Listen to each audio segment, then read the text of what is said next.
Akaya, akhirnya One Piece chapter 1052 telah selesai dan telah hadir di tengah-tengah kalian semua nakama. Aku katakan dari awal nakama bahwa chapter 1052 kali ini penuh dengan hiburan yang sangat membagongkan. Aku berjanji pasti nakama semua yang mendengarkan chapter kali ini akan senyum-senyum sendirian. Tapi jangan kebanyakan senyum, nanti kalian bisa gila atau dianggap sebagai orang gila. Langsung saja berangkat berlayar. One Piece chapter 1052 ini berjudul Fajar yang Baru.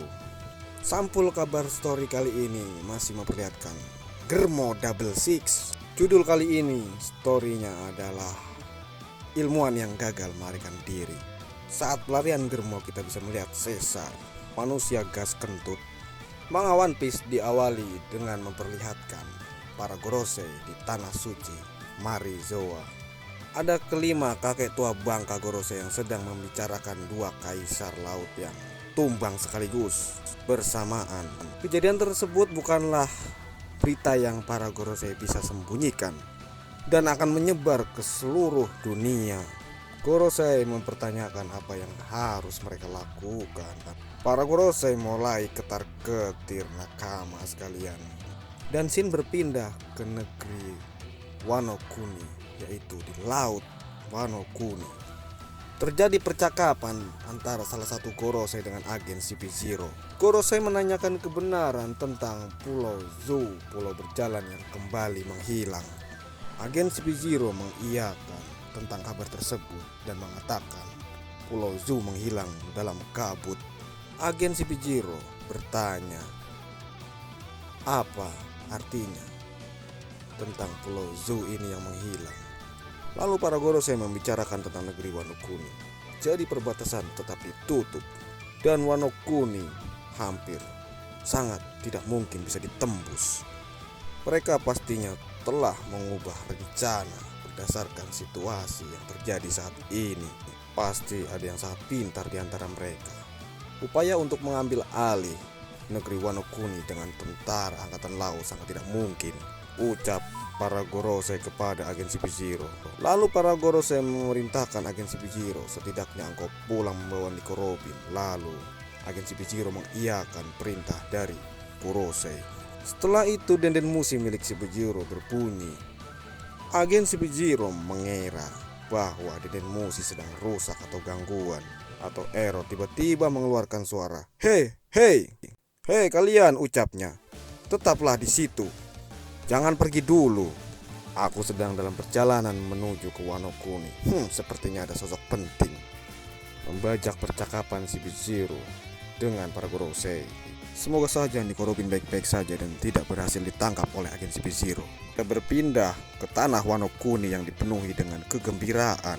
Setelah 20 tahun menusuk dan mencabik-cabik hati, akhirnya kini kesengsaraan telah pergi dari tanah Wano Kuni. Pulau Onigashima benar-benar terdampar di negeri Wano Kuni. Ya, nakama setia One Piece. Dan berlanjut di dalam kastil Onigashima, Basil Hawkins yang sedang manggah terengah-engah menanyakan kepada X-Drake, benarkah engkau adalah anjing angkatan laut? Mendengar pertanyaan Hawkins, X-Drake berkata, "Apa tidak ada pertanyaan lain? Kau pikir aku akan menjawab pertanyaan itu?" Dan mengalihkan pembicaraan balik bertanya, "Aku pikir kartumu akan memberitahukan yang terbaik untuk dirimu sehingga kamu tidak mengkhianati Kaido," ujar X-Drake yang terbaring di lantai dan penuh luka. Hawkins duduk di dekatnya dengan kondisi yang sangat memprihatinkan. Dia kehilangan lengan kirinya setelah bertarung melawan Killer.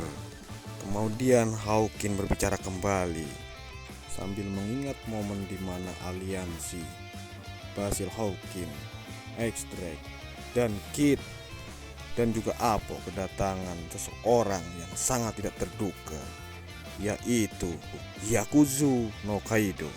Semua ini terjadi karena si Apo di gigi piano yang pengkhianat sebagai informan bajak laut Kaido. Hawkins mengatakan ketika dia menghadapi Kaido, dia melihat kematian, kekalahan, lalu dia menyerah dan Basil Hawkins menjadi bawahan Kaido. Sementara itu, Eustace, Kapten Kid dan krunya tidak menyerah hingga titik darah penghabisan, tetap berusaha meskipun mereka tahu mereka akan kalah. Bahkan jika kali ini aku melihat di kartuku kemenangan ada di tangan mereka, apakah masih ada kesempatan untuk aku berbalik kepada mereka dan mengkhianati Kaido? Tanya Hawkins kepada X-Drake. X-Drake kembali mempertanyakan kepada Basil Hawkins tentang kemungkinan hidup 1% mengenai ramalan Basil Hawkins. Siapakah sebenarnya kau maksud yang memiliki kesempatan hidup 1% sampai fajar? Dengan kondisi yang sangat mengenaskan dan memprihatinkan, Basil Hawkins menjawab bahwa ramalan tersebut adalah untuk dirinya sendiri. Dan setelah itu, Basil Hawkins terjatuh dan mulai tak sadarkan diri. Kemudian time skip dimulai dengan 7 hari ke depan setelah kemenangan Luffy. Para warga Wano Kuni membicarakan agar tidak melepas dekorasi festival api yang baru saja terjadi. Karena menurut Tuan Momonosuke atau Sang Shogun Wano Kuni akan ada pesta baru yang akan berlangsung. Kemudian berpindah ke kota. Anak-anak di kota, di sekolahan menanyakan keberadaan guru mereka, Guru Herbie, yang telah hilang, dan mereka menanyakan kemana. Anak-anak memang gak sadar tuh guru sebenarnya seorang gifter, si leher ular, sang pencuci otak anak-anak negeri Wano Kuni, agen propaganda Orochi dan Kaido. Saat ini ada guru baru di sekolah mereka, dan sang guru meminta maaf kepada anak-anak agar belajar kembali sejarah mulai awal. Sang guru berkata bahwa pelajaran sejarah akan dimulai dari sejarah tentang kehebatan Kozuki Oden. Warga ibu kota juga mengatakan terkejutan mereka karena ladies tercantik di negeri Wano Kuni, Kumurosaki, adalah Hiyori, putri dari tuan mereka Kozuki Oden.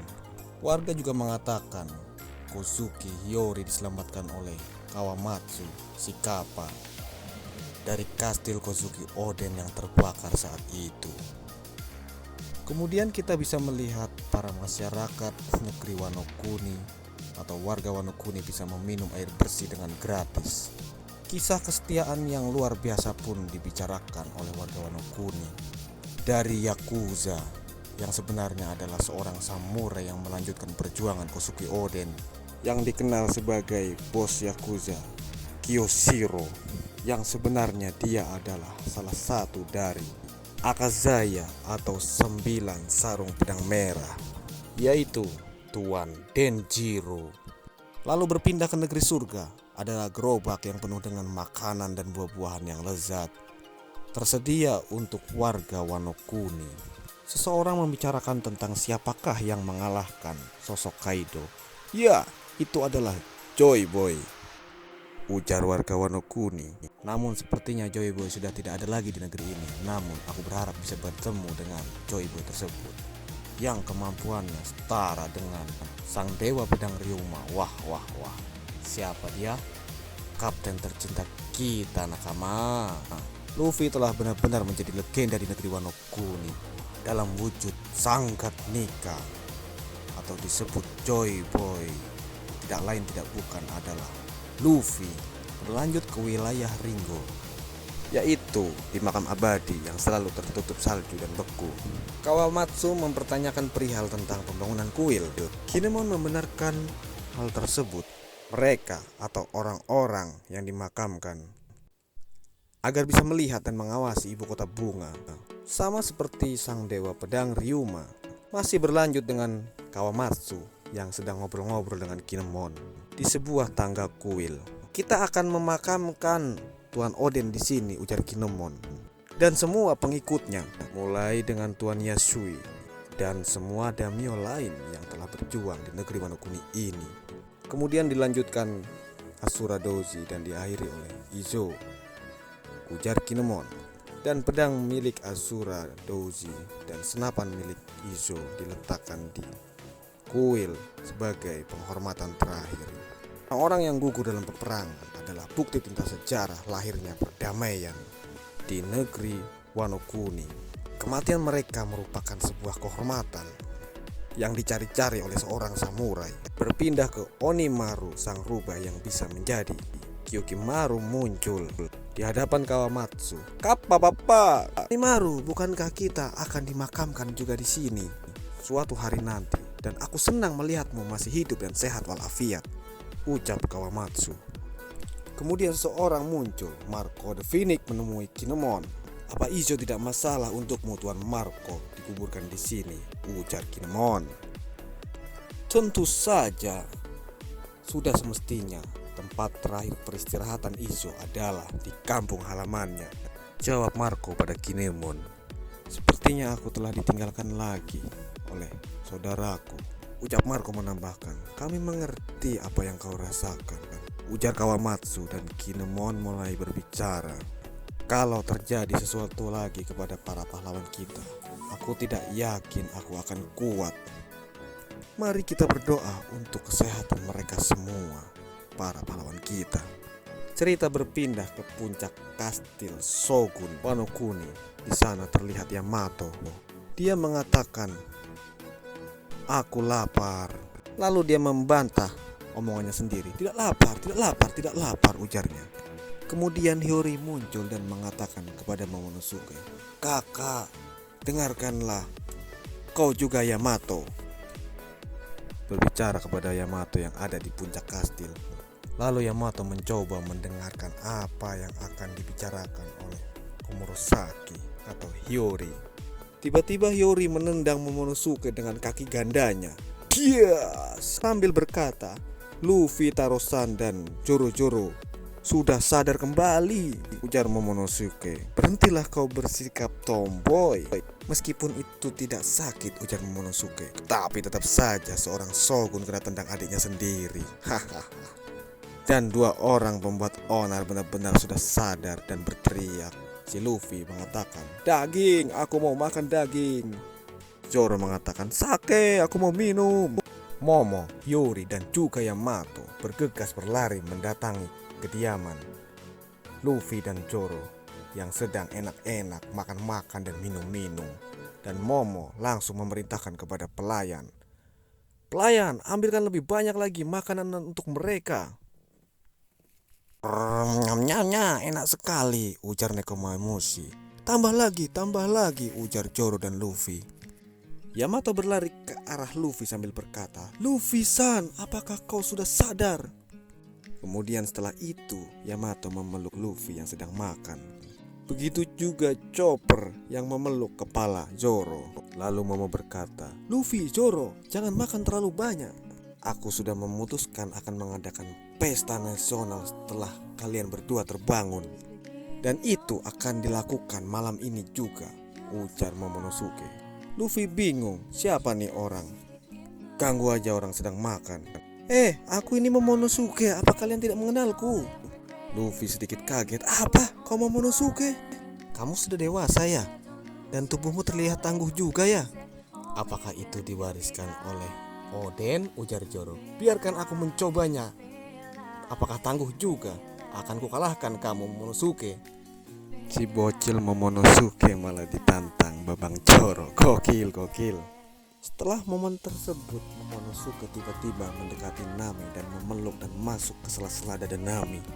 "Tikan, aku diganggu oleh mereka berdua," ujar Momonosuke. Nami kaget dan berteriak langsung meninju muka si Momono mesum sampai terpental. "Aku ini anak-anak masih 8 tahun loh. Tidak sakit tapi tetap saja." Benar saja ya, kamu masih anak-anak," ujar Nami. "Jangan tertipu, Nami. Momono mesum itu sudah dewasa, Nami." Lalu Zoro dan Luffy serentak berkata tentang Momo, "Seperti yang kuduga, engkau tumbuh besar menjadi tangguh." Dan nampaknya ya nakama, Momonosuke ini mewarisi tubuh besar kekarnya milik Oden. Dan sambil wajah puas melihat Momonosuke yang selalu membikin geng lelaki mesum iri, Selamat datang di dunia dewasa, hahaha, ujar Sanji. Lalu Brook menambahkan, hak istimewamu sekarang sudah hilang, hahaha. Sementara itu Yamato berkata sambil meletakkan piring di kepala Momonosuke. Dia berkata, pikiran anak kecil, tubuh orang dewasa, tinggi besar seperti Oden. Lalu Momo berkata dan berteriak, jangan taruh piring di kepalaku. Ujar Yamato, kamu memiliki tubuh yang kuat, diwarisi oleh Oden. Kamu harus bersyukur kepada orang tuamu dan kamu akan menjadi samurai terbaik dan terkuat di negeri ini. Dan piring ini agar kamu mirip seperti Oden.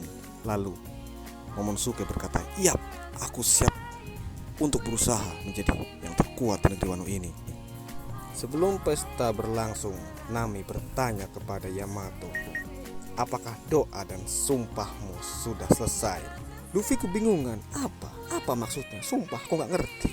Lalu Jinbe menjelaskan, nampaknya mereka memiliki tradisi berdoa sambil memegang sesuatu agar dewa mendengar dan mengabulkan keinginan mereka, seperti janji saat mereka berdoa. Yamato nampaknya tidak mandi dan tidak makan sampai kelaparan ketika dia sedang berdoa.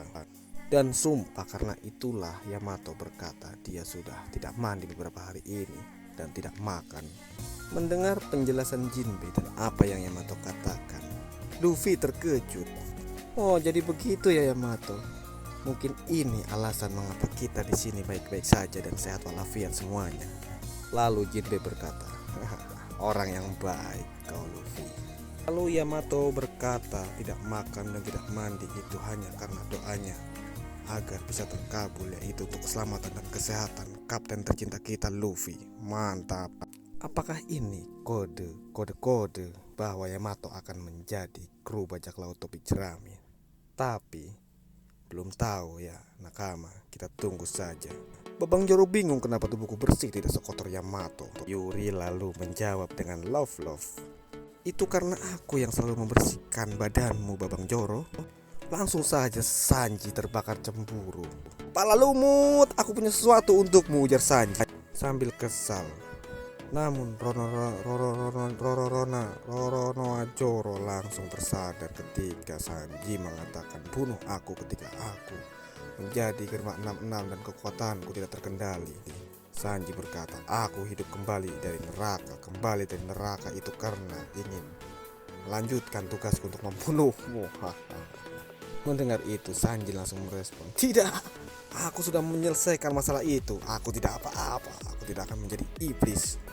Setelah itu kita bisa sama-sama melihat perkelahian duel mereka yang sudah lama tidak pernah kita lihat.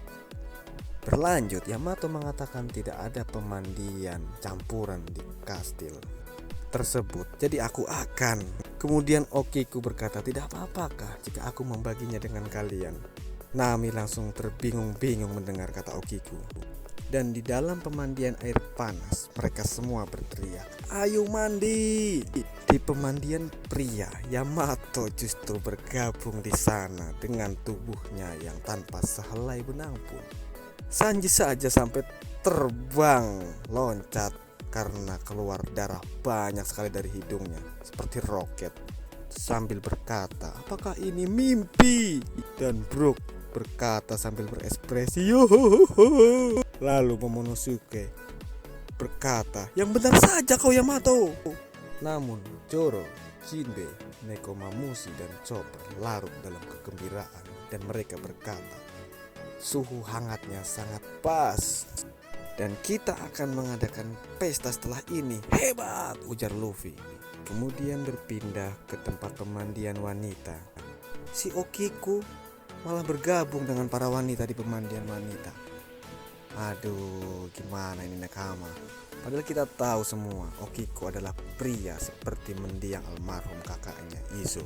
Di pemandian wanita ada Nami, Otoko, Shinobu, Otama dan juga Spin. Tapi di manakah Neko Robin? Oke, kita lanjut ke para warga.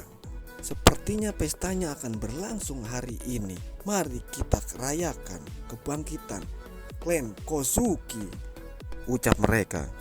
Kemudian berpindah ke wilayah Udon. tepatnya di pelabuhan Tokage. Di sana ada Franky, Usopp, dan yang lain-lainnya telah selesai memperbaiki kapal Tosansani. Iron Fire Franky Shogun pun telah selesai diperbaiki oleh Franky. Kala itu sempat hancur dan rusak usai melawan Sasaki. Beppo yang melihat Iron Fire Shogun Franky, matanya bersinar berbinar-binar. Benda itu sangat keren katanya. Lalu ujar Franky, super. Kemudian berpindah ke Eustace Kapten Kid yang berkata kepada krunya, jangan terlalu akrab dengan mereka. Biarkan siagamu menurun sebelum kita berlayar. Killer juga berkata tidak peduli dari mana intel berasal. Penulis berita pasti akan mendapatkan berita dari tangan mereka. Mulai sekarang kita akan menggantikan para Yonko sebagai target besar. Sangat benar ya nakama yang Killer katakan, mereka pasti akan menjadi incaran para bajak laut yang lain untuk digulingkan seperti halnya mereka telah menggulingkan Kaido dan Big Mom. Berpindah di lain sisi, Trafalgar Water Law berkata perbatasan yang benar-benar tertutup sehingga orang luar tidak bisa masuk dan orang dalam pun tidak tahu tentang dunia luar. Lalu Beppo berkata, mungkin kaptenku ini bounty-nya udah meningkat, tapi kita tidak tahu berapa tingkatannya. Tiba-tiba ada seseorang yang datang berkata, apa papa? Itu adalah Apo. Dia berkata, kalian benar, ujar sang nomor 1. Apa papa? Kalian benar. Aku tidak tahu dari mana mereka mendapatkan berita ini. Intelnya siapa tidak tahu. Apa papa? Apa kalian ingin melihatnya? Berapa bounty kalian sekarang? Dan bounty orang-orang yang akan disebut Kaisar Lautan yang baru. Akaya, anjay. Apakah Kapten Kid dan Law masuk dalam jajaran Kaisar Lautan mengikuti jejak kapten kita si Luffy? Menunggu kebenarannya. Jika benar maka Kaisar Lautan, 5 Kaisar Lautan terbaru adalah Shanks, Kurohige, Monkey D. Luffy, Eustace Kapten Kid, dan Law. Menarik menunggu kebenaran yang akan terungkap selanjutnya. Dan sedikit menambahkan kemana perginya Nico Robin, kenapa tidak ada di pemandian. Apakah ditangkap oleh City Zero? Nantikan kisah selanjutnya dan kebenarannya. Kemungkinan besar dia tidak terlihat. Itu karena dia sedang asik berjalan-jalan mencari Poneglyph merah bersama Denjiro. Denjiro pun tidak terlihat di pemandian. Yang kita sama-sama tahu bahwa sebenarnya Poneglyph merah dimiliki oleh Kaido yang ada di Wano Kuni. Menarik untuk ditunggu kelanjutannya.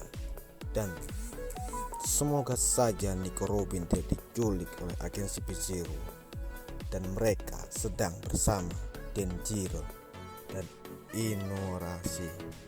Yang sangat mengejutkan, Admiral Green Bull terbang di negeri Wano Kuni dengan bunga besar yang ada di punggungnya.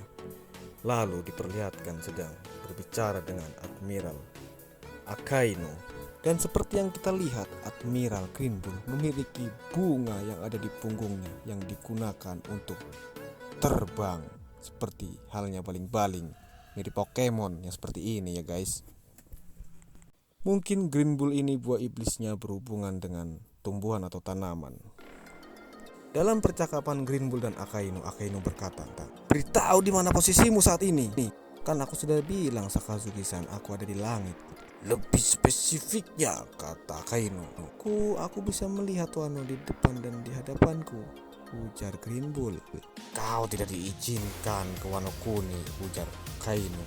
Jangan melakukan hal-hal yang tidak perlu, kau mengerti Green Bull?